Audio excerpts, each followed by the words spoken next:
Rachel's investment portfolio is up 19% over the last 3 years. She checks it on her phone most mornings before work. The number has grown every year since she opened the account. She picks good funds, she contributes consistently. By almost any measure she could name, she is doing the right things. She is also, somehow, worse off financially than she was 3 years ago. Not on paper. On paper, the portfolio looks great, but her credit card balance is higher than when she started investing. She had to put a car repair on the card last spring because the account she thought of as her safety net was locked inside a brokerage account she did not want to sell at a loss. She has been carrying that balance ever since. The interest on it has now consumed most of what she made in the market last quarter. Rachel is not bad with money. She is not undisciplined. She is doing almost everything right in the wrong order. And the wrong order, over a decade, cost the average person somewhere between $100,000 and $300,000 in wealth they built and then lost without ever knowing why. The order matters more than the amount, more than the fund selection, more than the timing, more than almost any other single decision in personal finance. And it is the decision that gets the least attention because it is not exciting. Nobody makes a video about paying off your credit card before buying index funds. The thumbnail does not get clicks. The algorithm does not reward it. So most people never see it laid out clearly, and they spend years doing the interesting stuff while the expensive stuff quietly drains them from below. This is the sequence, not the concepts, not the philosophy. The actual order that produces the best mathematical outcome, step by step in the sequence that matters. Rachel's coworker Daniel started investing at the same time she did. Same age, same salary, same company 401k plan. Same general income trajectory over the last several years. Daniel has never owned an individual stock. He has never read a brokerage app notification before 9 in the morning. He did not know what a SPAC was during the period when everyone was talking about SPACs. He is, by every visible measure, a less engaged and less sophisticated investor than Rachel. He is also significantly further ahead financially. The difference is not his fund choices. It is not market timing. It is not a side income or an inheritance or a lucky decision about a single investment. It is that Daniel, several years ago, was shown the sequence, and he followed it without deviation, even when it felt boring, even when Rachel was showing him screenshots of her portfolio gains at lunch. Before Daniel put a single dollar into any investment account, he did one thing that felt completely unsatisfying at the time. He saved $1,000 in a checking account and did not touch it. Then he kept adding to it, slowly, until he had 1 month of actual living expenses sitting in cash. This is not advice you read about in investment books. It is not the kind of move that gets celebrated, but here is what it prevented specifically in Daniel's case. 14 months after he built that fund, his furnace failed in February. The repair cost was just under $2,000. Daniel paid for it in 4 days from his emergency account and moved on. His investment contributions did not stop. His credit card balance did not change. His investment account was not touched. Rachel's water heater failed 8 months after she opened her brokerage account. She did not have a cash buffer. She had a portfolio she did not want to sell because it was down slightly that month. She put the repair on a credit card at 22% interest because it was the only option that did not require selling at a loss. That single decision started a chain that is still running 3 years later. An emergency fund is not a financial product. It is an interruption prevention system. It exists to ensure that the random, unpredictable, guaranteed to happen events of a normal life, car repairs, medical bills, job disruptions, household failures, do not force you to make financial decisions under pressure. Pressure-based financial decisions are almost always expensive. The emergency fund eliminates the pressure. Research from Vanguard found that people with at least $2,000 in emergency savings showed financial well-being scores that were 21% higher than people without any buffer. That was the largest single factor in the entire study. Not income, not investment returns, not debt levels. The presence of a cash buffer was the largest contributor to financial well-being of anything they measured. $2,000 is not wealth. It is a circuit breaker. Start with $1,000, then build to 1 month of actual spending, then continue to 3 months. That progression, done in stages, makes the goal manageable. The sequence does not move forward until this foundation exists. Comment below which step you are actually on right now, not which step you think you should be on, where you actually are. Once the emergency fund is in place, the second step is the one most people argue with. Before investing anything beyond the employer match, which we will get to in a moment, eliminate every debt charging more than 8% annually. For most people reading this, that means credit cards first. The average credit card interest rate is currently above 22%. This is not a dramatic number pulled for effect. It is the actual average rate being charged on American credit card balances today. Carrying a balance at that rate while simultaneously investing in index funds that have historically returned 7 to 10% annually is a guaranteed way to lose money on net. You are paying 22 cents per dollar to borrow while earning 7 to 10 cents per dollar on investments. The math is not ambiguous.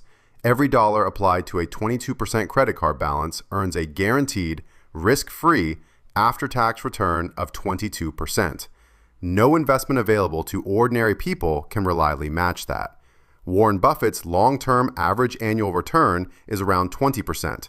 Paying off credit card debt beats Warren Buffett. This is not an exaggeration. The method that saves the most money is targeting the highest interest balance first, paying the minimum on everything else, and directing every available dollar at the most expensive debt. When that balance reaches zero, redirect those same dollars toward the next highest rate. This is sometimes called the avalanche method, and it is mathematically optimal. Some people find it psychologically easier to pay off the smallest balance first to build momentum. That approach costs slightly more in total interest, but produces faster visible progress, which helps some people stay consistent. Either method is better than the alternative. The alternative is what Rachel did, which is carry the balance indefinitely while investing alongside it, watching the investment account grow in one window while the credit card balance compounds in another, and feeling like both things are happening simultaneously when in fact only one of them is making real forward progress. There is one exception to the rule about eliminating high-interest debt before investing anything else. If your employer offers matching contributions to a retirement plan, you contribute enough to capture the full match before you finish paying off debt. Not because debt elimination is unimportant, because employer matching is a guaranteed 100% return on every matched dollar, and no guaranteed return anywhere else in finance comes close to that. Here is how the math looks in practice. Your employer matches 50% of your contributions up to 6% of your salary. You earn $50,000 per year. You contribute $3,000, 6%, to your 401k. Your employer adds $1,500. That is a 50% immediate return before your investments grow a single dollar.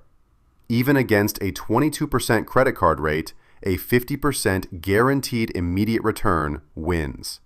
The strategy is to contribute exactly enough to capture the full match, not a dollar more, then redirect everything else toward debt elimination.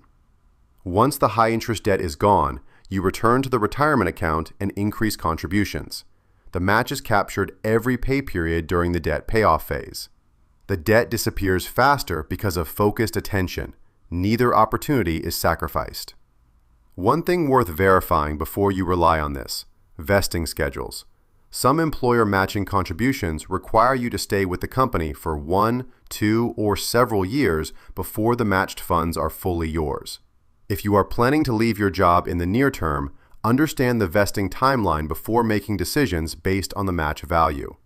Even with vesting requirements, the immediate return usually justifies the contribution, but the calculation should be made with complete information.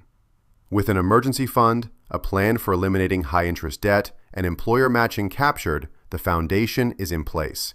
From here, everything becomes tax optimization. This is the part Daniel describes as the most interesting, and the part Rachel consistently skipped past in her rush to invest more. After capturing the employer match, the next priority is an individual retirement account, specifically because of what it offers that most employer plans do not. Control over fund selection, access to lower cost options, The ability to choose between traditional and Roth treatment independent of what your employer's plan offers. Corporate 401k plans are frequently built around a limited menu of funds, some of which carry management fees of 1 to 2% annually. That sounds small. Over 30 years, the difference between a fund charging 1% and a comparable fund charging 0.1% on a growing portfolio can reach tens of thousands of dollars. The fees do not show up as a line item.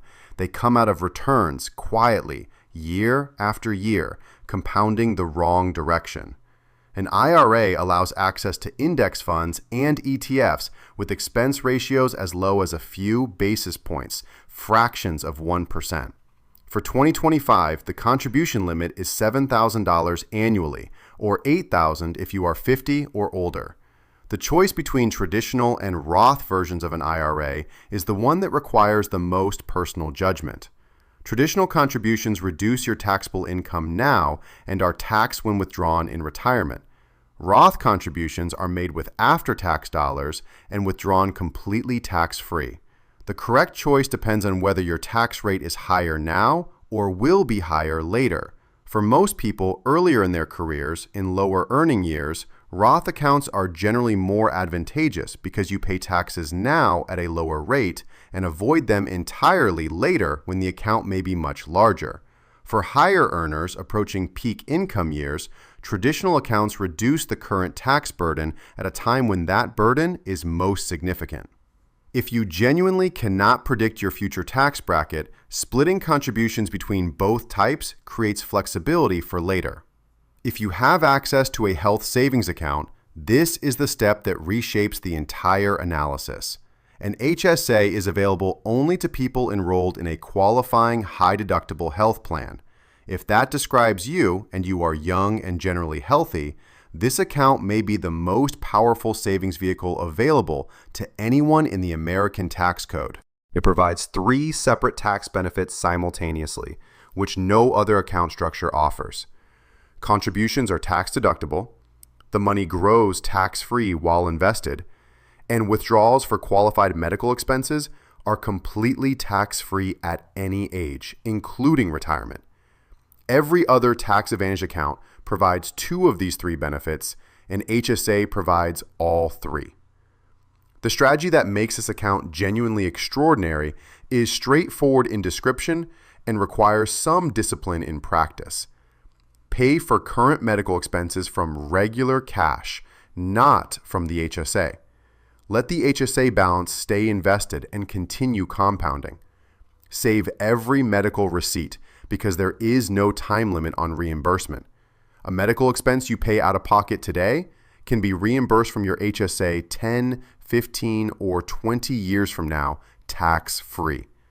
The practical result is that your HSA becomes a secondary investment account, growing tax-free with a growing pile of historical receipts that represent future tax-free cash whenever you choose to access it.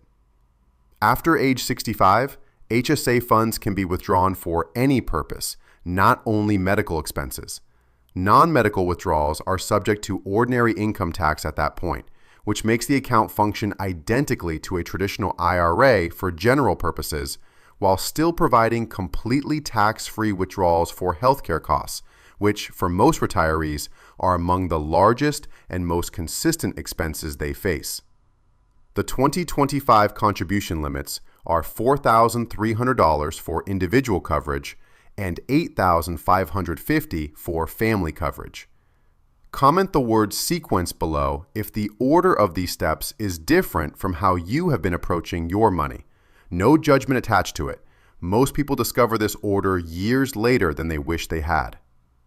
After the IRA and HSA are funded, return to the employer 401k and contribute beyond the match up to the annual limit.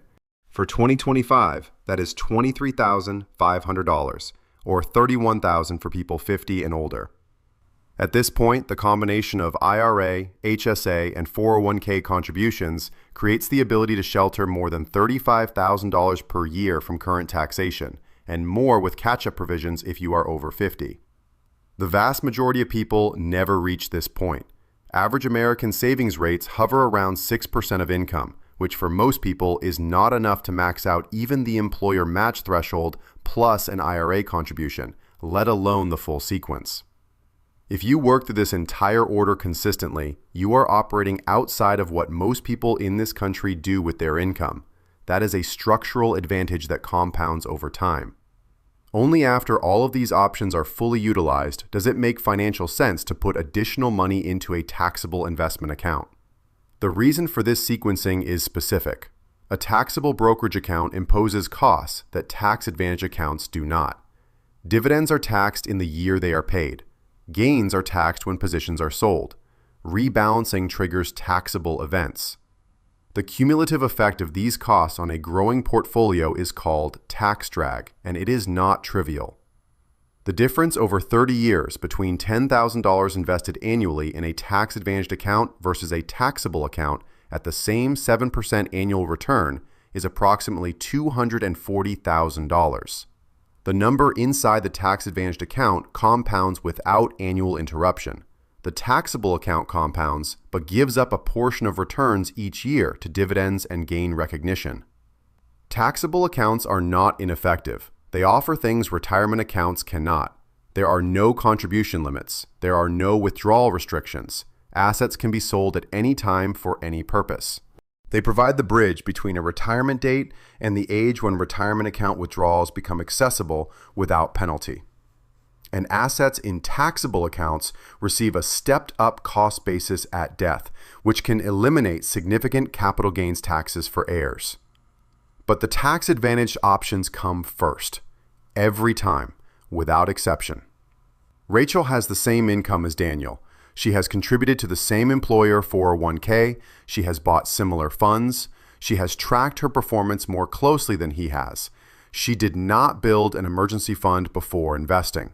She carried a credit card balance while contributing to a brokerage account. She contributed to a taxable account for 2 years before she ever opened an IRA.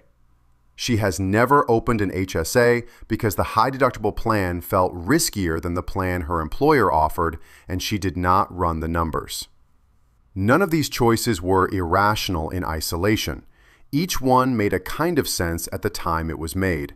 Together, they represent a sequence that produces less wealth from the same inputs and has been producing less wealth quietly every month for several years. The sequence is not complicated once it is visible. Emergency fund first, high interest debt second, with the exception of capturing the employer match simultaneously. IRA next, HSA if available, 401k beyond the match after that. Taxable accounts last. That is the order. It does not change based on what the market is doing. It does not require predicting interest rates or tax legislation. It does not require picking stocks or timing entries.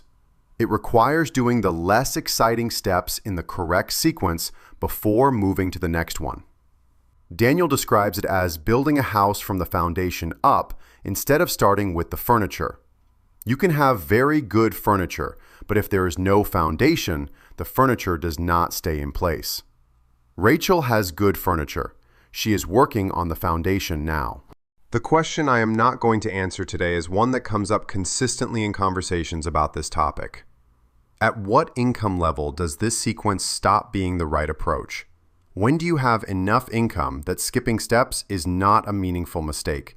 Leave your answer in the comments.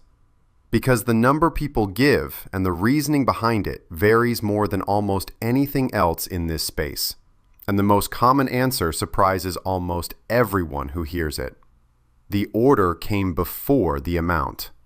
It always does.